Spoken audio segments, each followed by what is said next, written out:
안녕하세요. 커피앤톡입니다. 오늘도 와주셔서 감사드리고요. 바로 사연 읽어보겠습니다.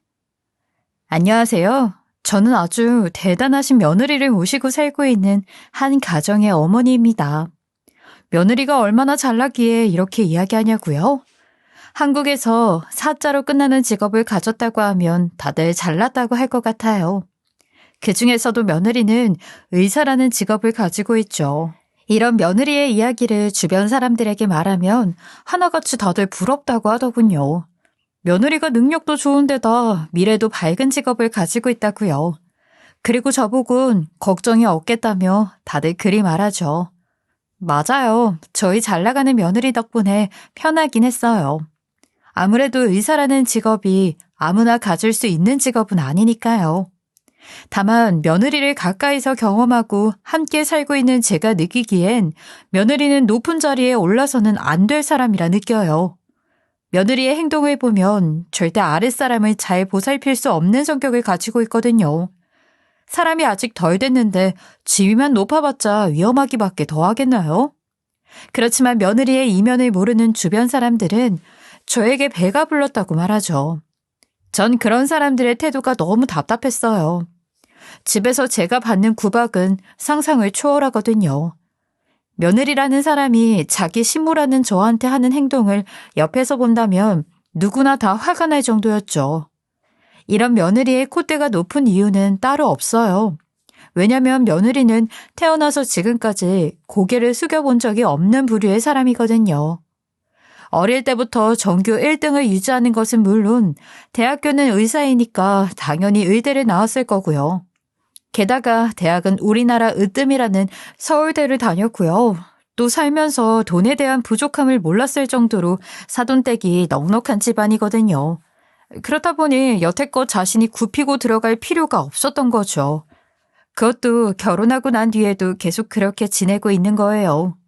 당연히 주변 사람들도 이런 며느리를 떠받들고 있으니 콧대가 얼마나 높아지겠어요? 그래서 며느리 본인이 돋보이지 않는 순간을 못 견디더군요. 그런 며느리의 습관 중 하나는 말을 시작할 때 제가 했잖아요 라고 말하는 거예요. 심지어 간단하게 식구들끼리 외식을 하러 나가서도 자기가 왔기 때문에 예약을 한 것이라고 말할 정도니까요. 자기에 대한 자부심이 굉장한 거죠. 이 일 외에도 다양한 일들이 있어요. 한 번은 자신의 지식을 과시하고 싶었는지 어떤 전시회 표를 어렵게 구했다면서 주더라고요. 어머님, 제가 이 표 얼마나 어렵게 구했는지 아세요? 이분 전시회 가려면 정말 몇 달이는 거쳐야 겨우겨우 표 구한다고요. 고맙죠? 그러니까 꼭 다녀오세요. 처음에는 이런 며느리의 말에도 이렇게 좋은 걸 매번 고맙다 하고 성의로 받아들였죠. 그때 말했던 전시회는 제가 정말 시간이 없어서 못 갔거든요. 그런데 며느리는 화를 내며 자신이 표를 어렵게 구해줬는데 어떻게 안 갈 수 있냐며 오만생색은 다 내더라고요. 어머님, 저번에 제가 구해준 표 전시회 다녀오셨어요? 아마 엊그제였을 텐데. 제가 자주 가는 분 전시회라 정말 괜찮았을 텐데. 감상은 잘 하고 오셨나요? 아가, 미안하다. 내가 그날 네가 어렵게 구해준 표 전시회 다녀오려고 했는데 시간이 안 나더구나. 그래서 전시회는 못 갔어. 다음에는 꼭 시간 빼놓을 테니 나랑 같이 가자. 뭐라고요? 그 귀한 전시회 표를 그냥 땅바닥에 버렸다고요? 어떻게 그러실 수 있어요? 이건 저에 대한 모욕이에요. 이제 어머니한테 그런 귀한 건 못 구해다 드리겠네요. 참나, 누구나 어렵게 표 구해서 줬더니 가지도 않고 정말 너무하시네요. 이런 일이 한두 번이었다면 저도 그냥 웃으며 넘겼을 거예요. 하지만 며느리는 제가 사드린 거 드셔보셨냐? 제가 가보니 좋아서 예약했다.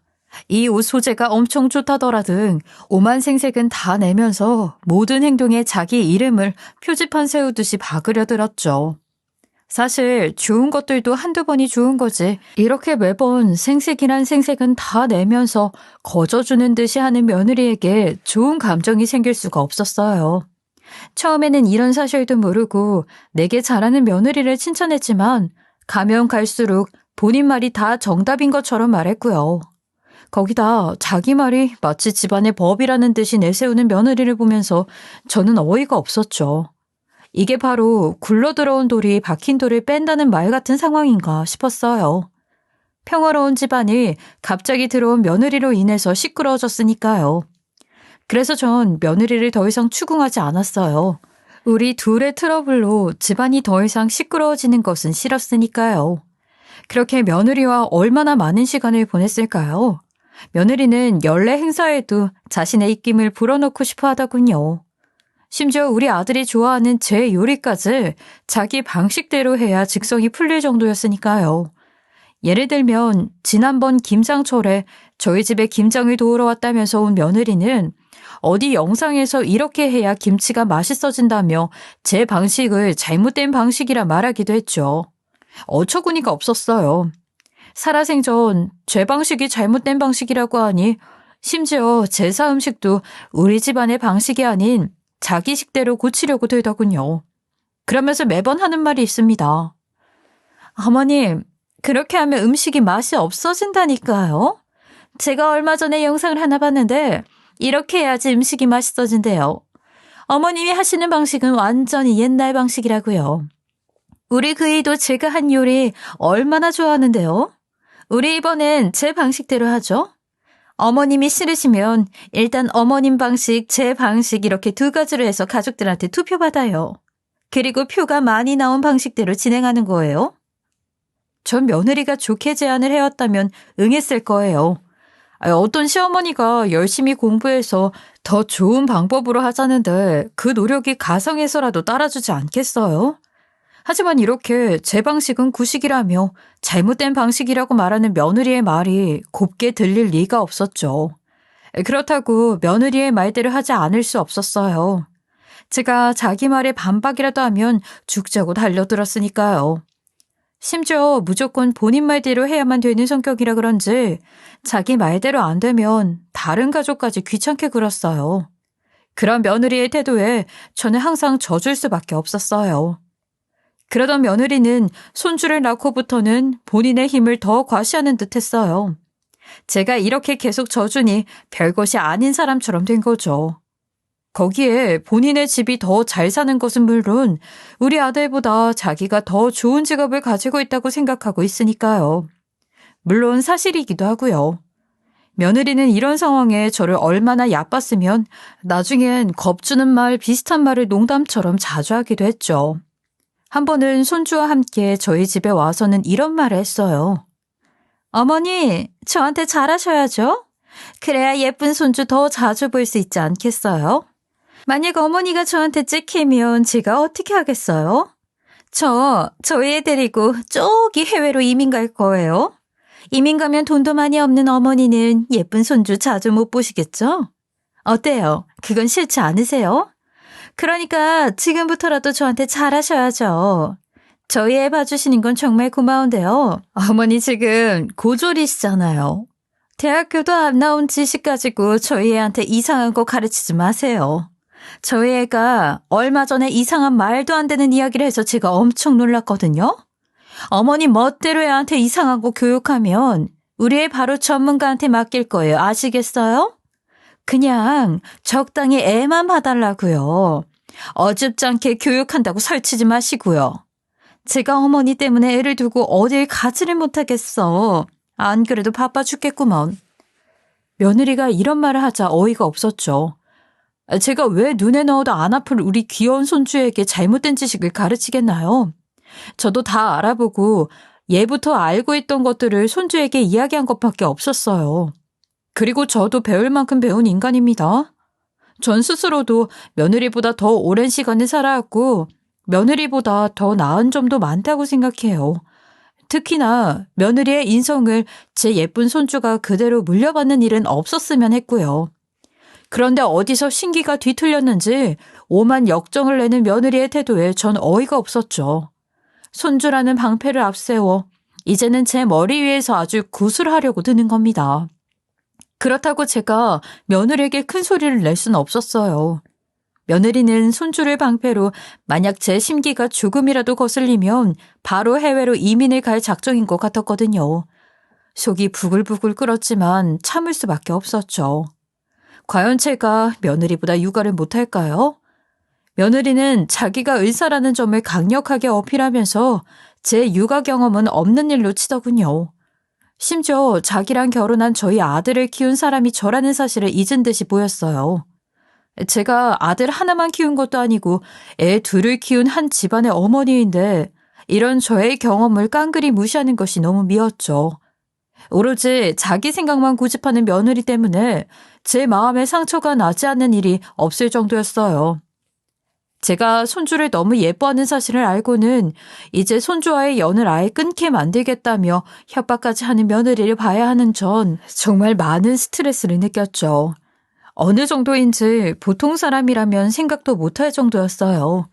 손주에게 주는 밥이나 간단하게 챙겨주는 간식부터 시작해서 옷 입는 것, 책 읽어주는 것 하나하나 며느리는 간섭하기 시작했거든요.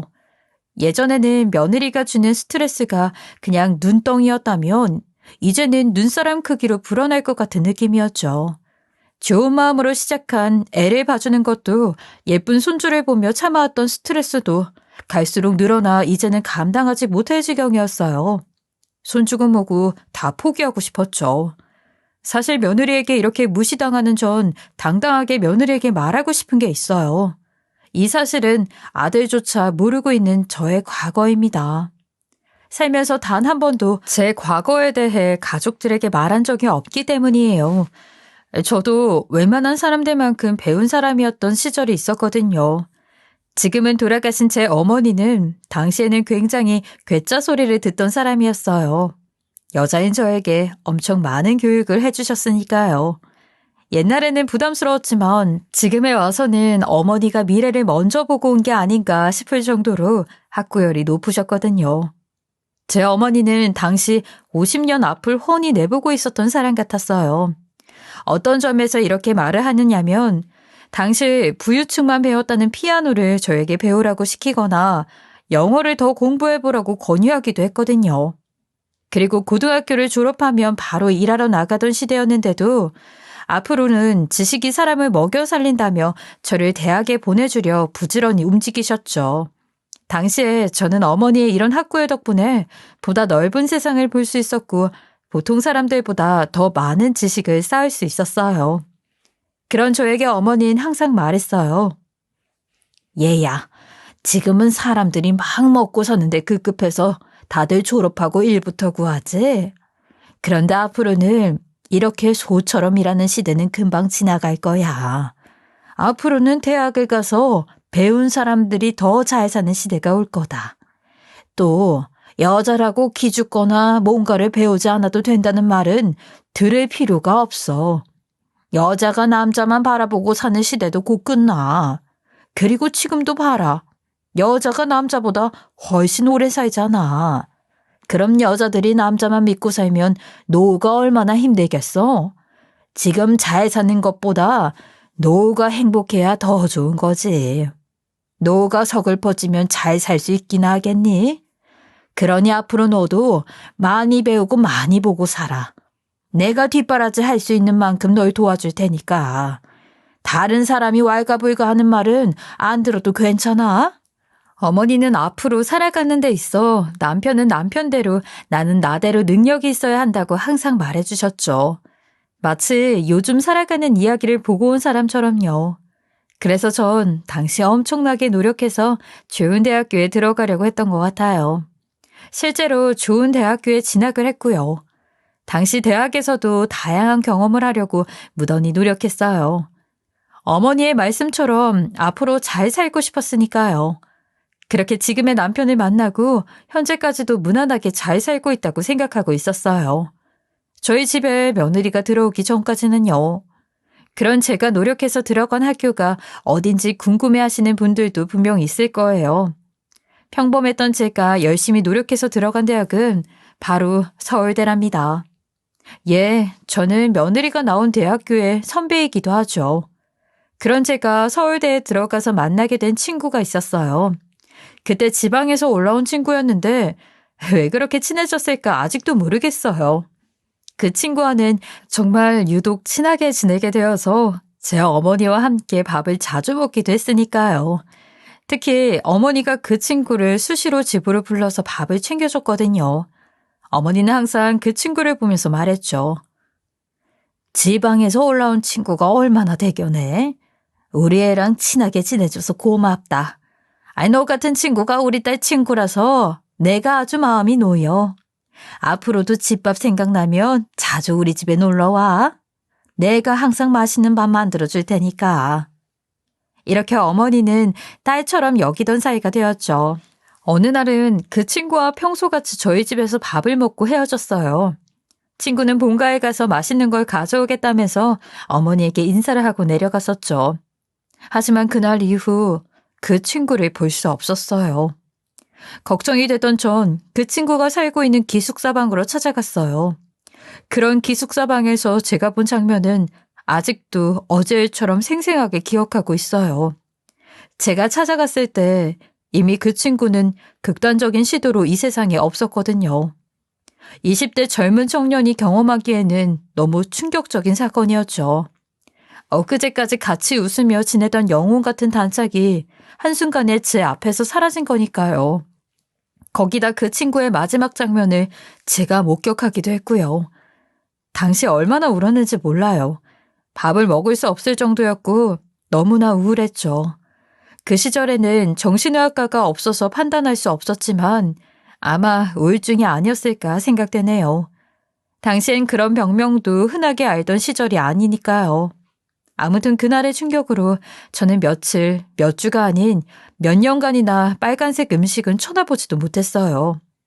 빨간색만 보면 그 친구의 마지막 장면이 떠올랐죠. 어린 나이에 너무 충격을 받아서 그런지 너무 힘들었어요. 그런 저를 달래주며 어머니는 말했어요. 내가 좀 더 그 친구를 잡아볼 걸 그랬다. 그 친구가 이렇게 떠날 줄 몰랐어. 너에게 엄청 잘해주던 친구였는데 참 안타까워. 조금이라도 내게 털어놓을 수 있게 든든한 벽이 되어줄 것을. 너도 많이 힘들지?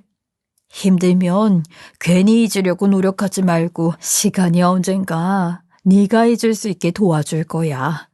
괜찮아지면 나랑 같이 그 친구한테 인사라도 가자꾸나. 괜찮아.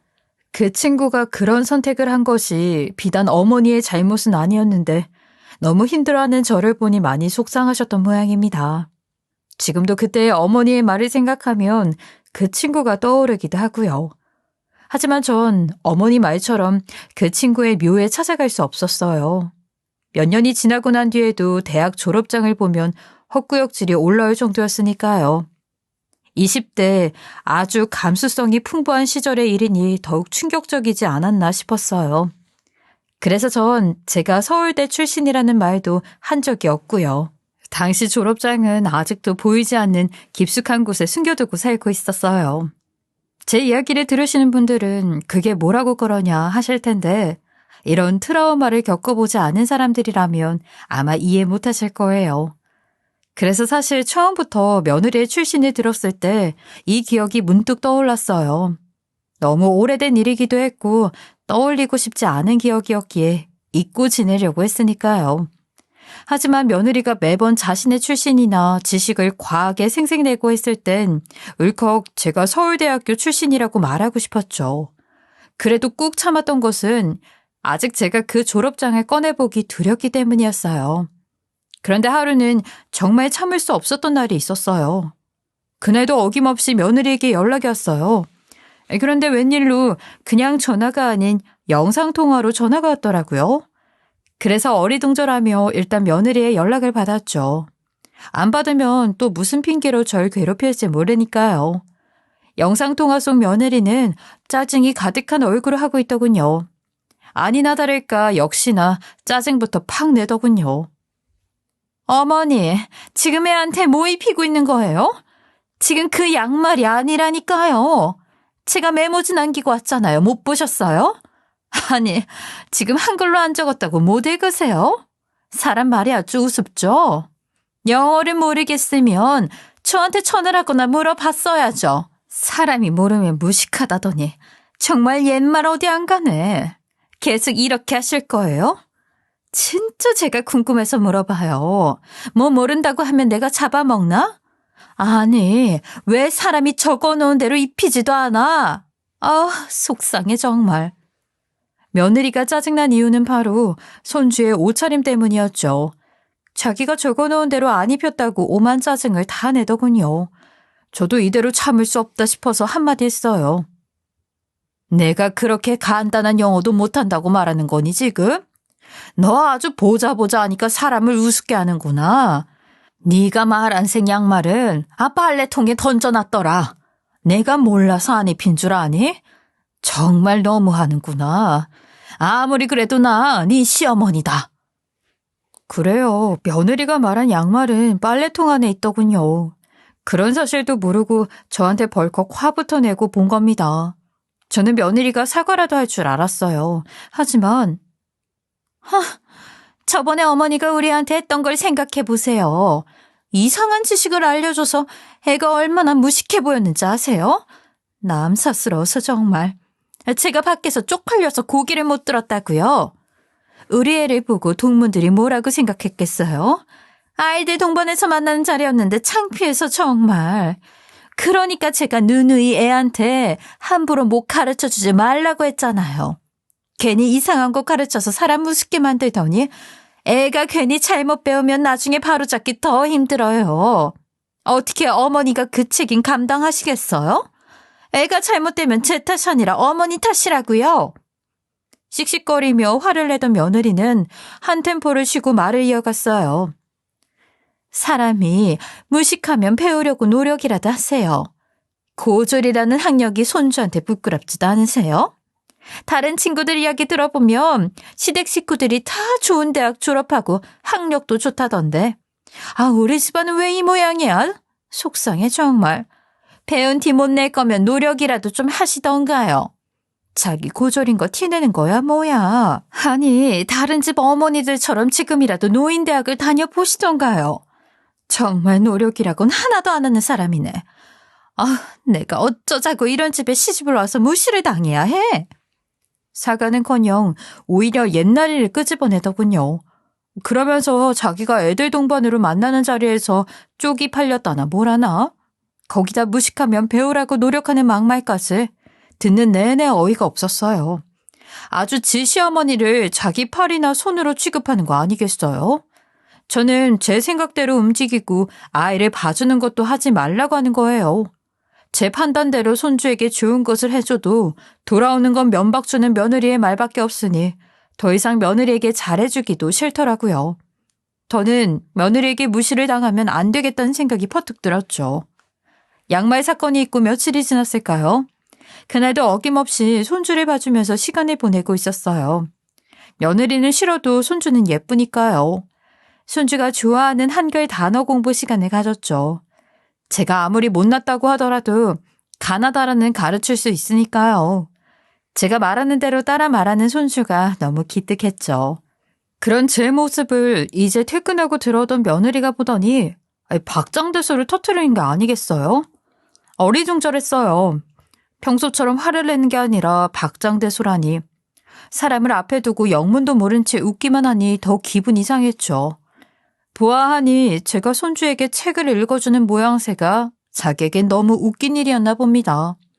그리곤 손주에게 읽어주던 책을 휙 가져가더니 정색을 하면서 이렇게 말하더군요.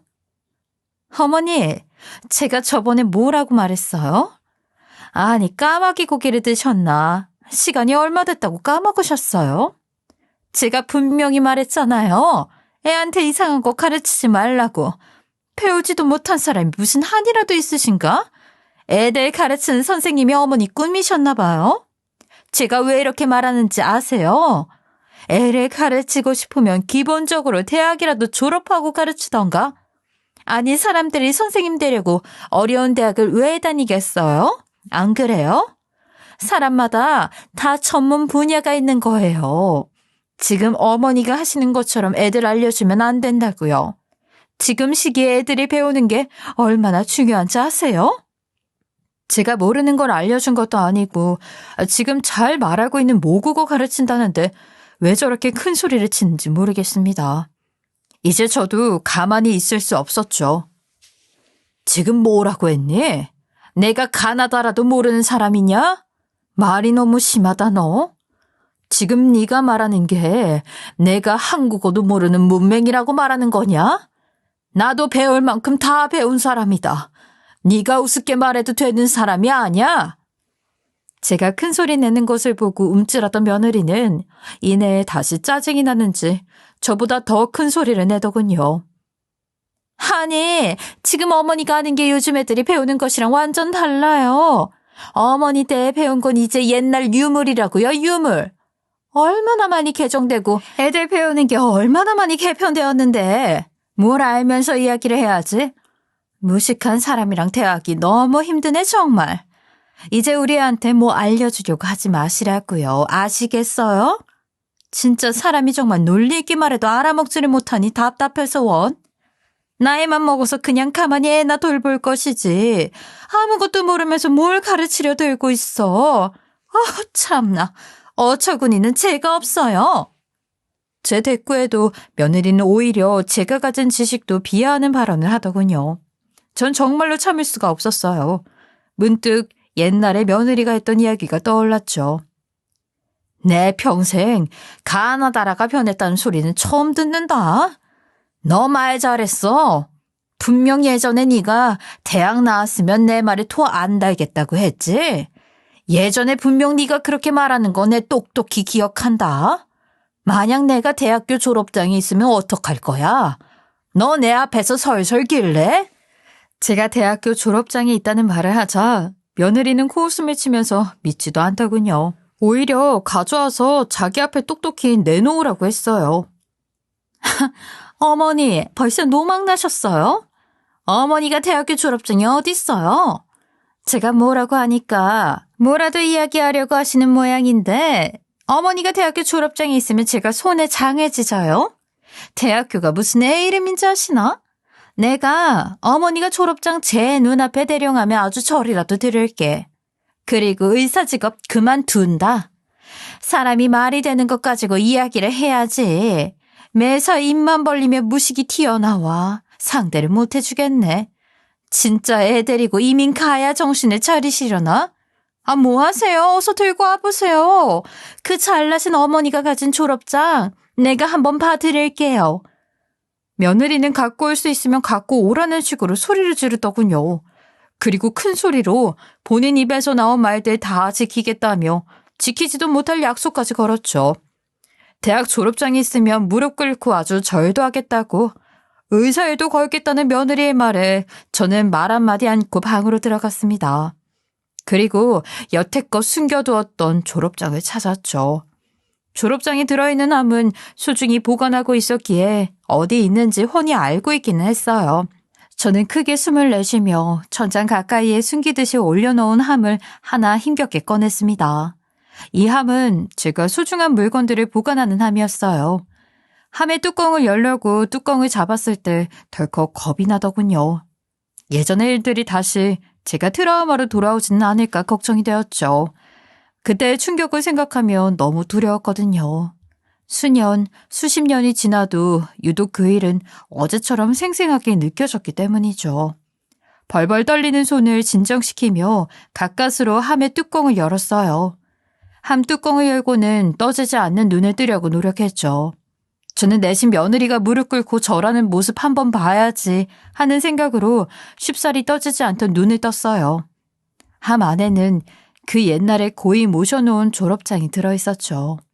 인쇄가 되어 있던 터라 혹시나 글자가 바래지지는 않았을까 걱정이 되었지만 다행히 졸업 앨범도 있었어요. 그리고 다행히 졸업장에도 먼지만 잔뜩 쌓였더군요. 바래지 않은 졸업장을 잠시간 쳐다보고 있었습니다. 머리로 많은 생각들이 스쳐 지나가더군요. 옛날에 그 친구가 갔던 마지막 장면도 떠올랐지만 가장 오랫동안 머리에 남은 기억은 그 친구와의 추억이었어요. 친구의 끝이 좋지 않았더라도 함께 지낸 시간은 행복했으니까요. 그렇게 얼마나 졸업장을 보고 있었을까요? 밖에서 재촉하는 며느리의 목소리가 들리더군요. 큰 소리 치고 들어가시더니 없나 봐요. 그러게 왜 잘난 척 있는 척 하신대? 없으면 빨리 나오세요. 제가 오늘은 특별히 한번 봐드릴게요. 정말 사람이 경우가 있어야죠, 원. 며느리의 말소리를 듣고 저는 당당하게 방에서 걸어 나갔어요. 손에 방금 꺼낸 졸업장과 졸업 앨범을 들고서요. 종이를 들고 나오는 저를 보던 며느리의 표정은 점점 굳어갔죠. 그렇게 가져온 졸업장과 졸업 앨범을 내 이름과 학번이 적힌 면으로 며느리의 눈앞에 펼쳐 보였어요. 졸업장의 글을 쭉 읽어가던 며느리는 사색이 되었죠. 당연할 거예요. 그렇게 무식하다고 구박하던 사람이 자기보다 훨씬 전에 서울대를 나온 사람이니까요. 당당하게 내 이름이 적힌 졸업장과 저를 번갈아 보던 며느리는 멍한 표정으로 졸업장을 쳐다봤어요. 그런 며느리에게 전 말했죠. 자, 여기 네가 그렇게 말하던 대학교 졸업장이 있다. 네가 방금 뭐라고 했지? 분명 네 입으로 내가 대학교 졸업장이 있으면 무릎을 꿇는다고 했던가? 게다가 절도 한다고 했지? 어때? 내 졸업장이 가짜처럼 보이니? 너도 눈이 있으면 알겠지. 네가 매번 말하던 그 명문대 나도 졸업한 지 오래다. 어떻게 사람이 증거가 없다고 그렇게 무시할 수 있는지 모르겠다. 참, 너 의사도 이제 못하겠네. 분명 네 입으로 한 말이니 꼭 지켜라. 그리고 확실히 확인해보고 싶으면 대학교에 가서 내 학번이랑 내 이름 가서 찾아봐. 약속을 지키라고 며느리에게 으름장을 놓자 며느리는 느릿느릿한 다리를 한 짝씩 꿇기 시작했죠. 그리고 마침내 무릎을 다 꿇고는 고개를 푹 숙이고 있더군요. 전 그런 며느리를 팔짱을 끼고 거만한 자세로 내려다봤어요. 평소에 며느리가 저를 이런 식으로 쳐다보고 있던 걸 알고 있었으니까요. 그리고 며느리는 들리지도 않은 목소리로 말하더군요. 죄송합니다, 어머니. 제가 어머니가 대학을 나오신지 모르고 그만. 제가 여태껏 했던 말은 그러니까. 며느리가 아들과 결혼하고 난 후 처음으로 듣는 사과였어요. 머리를 푹 숙여가며 하는 사과였지만 지금까지 당한 일들을 생각하면 쉽게 받아주고 싶지 않았죠. 저는 며느리의 사과를 단번에 받아들일 생각이 없었어요. 그래서 같은 대학 졸업 선배로서 한마디 해주기로 결심했죠. 내가 서울대 선배로서 너 같은 후배를 보니 참 부끄럽다. 넌 눈에 보이는 것만 믿니? 사람이 돈이 많으니까 다 해도 될 거라고 생각해? 네가 아무리 부유한 집에서 살았다고 해도 결국에는 너라는 사람을 보고 연이라는 것도 생기는 거다. 내가 지금까지 너를 봐왔지만 정말 인간 같지도 않더구나. 이까지 대학교 졸업증이 없다고 나를 그렇게 무식하다고 하더니 지금은 입에 풀칠했니? 왜 아무 말도 없어? 아직까지도 내가 무식해 보여? 응? 말을 해봐. 아까까지는 신나서 잘 말해놓고는 또 사람이 사람 가지고 협박하는 것도 경우가 없다 너. 내가 손주 이뻐하는 거 알고 그 빌미로 계속 협박 같은 말 했었지? 내가 여태껏 증거도 안 모아뒀을 것 같니? 만약 내가 이거 우리 아들한테 들려주면 넌 어떻게 될 것 같아? 네가 다니는 병원에 녹음 파일 틀어주면 아주 잘 되겠다. 그치? 어때? 너도 당해보니까 내 심정이 어땠을지 알겠니? 제 말에도 며느리는 입을 꾹 닫고 바닥만 쳐다보고 있더군요. 전 이어서 며느리에게 말했죠. 내가 가만히 참고 듣고 있으면 조용히 넘어가. 사람이 왜 그렇게 매번 시끄러워? 제발 조용히 좀 살자. 그놈의 대학교 타이틀이 얼마나 대단하다고 지금 네 나이까지 우려먹고 사니. 네가 말하는 쪽은 네가 하는 행동이 다 팔아먹고 다니고 있는 거다. 알긴 아니? 내가 그냥 입만 닫고 있으니 아주 만만하게 보이나 본데 나 그렇게 만만한 사람 아니다. 내가 가만히 있던 건 너를 욕해봤자 내 얼굴에 침 뱉기라서 그런 거야. 사람이 가만히 있어줄 때 조용히 해야지. 대학 선배로서 내가 아주 우스운가 보다. 그런 거니? 평소에는 본인 말만 했을 며느리인데 제가 이렇게 길게 설교를 해도 묵묵히 있더군요. 당연히 할 말이 없겠죠. 아까까지만 해도 자기가 의사직을 내려놓는다니 했으니까요.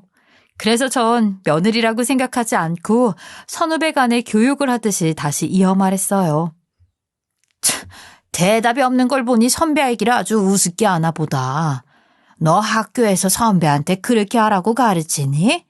대학 동문이 우습게 보여? 내가 너보다 기수가 얼마나 높은지 알고나 있니? 알면 응당 제대로 인사부터 해야지. 자, 다시 똑바로 허리 90도 굽혀서 직각으로 반드시 인사해라. 지금까지 네가 했던 행동을 생각하면 내가 이 정도로 하는 건 약하다는 것도 알고 있지? 그럼 내가 봐주고 있을 때 제대로 해. 다시 똑바로 인사 못해? 제 말에 며느리는 90도 인사를 계속해서 반복했어요. 매번 대학 동문이 어쩌고 하고 생색내던 며느리의 입버릇이 자기 무덤을 판 거죠. 제가 자기와 같은 대학 출신일지 어떻게 알았겠어요? 제가 남한테 자랑을 하고 다닌 것도 아니니까요. 저는 이런 기회가 2번 다시 안 올 거라는 것을 알고 있었기에 더욱 기강을 잡아야겠다고 생각했죠. 그래서 이날 며느리의 기를 아주 많이 죽여놨습니다. 지금까지 당했던 것을 생각하니 지금까지 답답했던 속이 뻥 뚫린 것 같았어요. 그 후로 며느리는 어떻게 되었냐고요? 며느리는 예전 같은 당당함은 많이 사라진 상태예요. 예전에는 손주로 협박하던 며느리는 지금은 제가 손주 문제로 이야기를 하면 함부로 나서서 이야기를 못하고 있어요. 예전에는 자기가 잘난 맛에 제가로 시작했던 말이 지금은 어머니도 잘 아시겠지만 으로 시작하고 있기도 하고요. 화난 황소처럼 들이박던 예전의 모습은 온데간데없고 지금은 꼬리를 내린 강아지처럼 제 말에는 한 발짝 물러서는 태도를 보이기도 해요. 아들과 남편도 제 대학 졸업장을 보고 정말 많이 놀랐어요. 그리고 제 과거를 듣고 많이 위로해 주었죠. 아들은 그동안 며느리가 이렇게까지 제게 갑질을 하는지 몰랐는데 이번 일을 계기로 알게 되어 며느리를 단단히 혼냈어요. 입장 바꿔 본인이 장모님한테 대학 못 나왔다고 면박 주면 당신은 가만히 있을 거냐고요. 며느리 또한 제가 학벌로 자랑 안 하고 겸손하게 있었던 걸 알곤 많이 뉘우치는 모습을 보이고 있답니다. 무엇보다 매일 생색내던 며느리의 모습을 안 보니 너무 행복한 나날이 계속되는 것 같아요. 스트레스도 예전보다 덜하고요. 아주 속이 시원합니다. 저처럼 잘난 며느리, 잘난 사위를 두고 있는 사람들이 많을 거예요. 아무래도 사람이라면 나보다 잘난 사람과 지내면서 자존심에 스크래치가 나는 경우도 많겠죠. 저는 그런 분들에게 잠시 웃으며 지낼 수 있는 시간을 드리고 싶었어요. 저와 며느리는 어떻게 보면 해피엔딩으로 끝난 것 같지만 사람 일은 앞으로 알 수 없는 거잖아요. 다시 역전될 수도 있고요. 저처럼 스트레스를 받고 있는 사람도 많겠지만 언젠가는 그런 상황이 역전되는 경우도 분명 찾아올 거예요. 제 이야기를 들으며 잠시나마 즐거운 시간 보내시고 다들 앞으로 행복하게 지낼 수 있는 날만 가득하기를 바라요. 제 긴 이야기 들어주셔서 감사합니다. 지금까지 커피앤톡이었습니다. 오늘도 끝까지 함께 해주셔서 감사하고요. 다음 영상으로 또 찾아뵙겠습니다.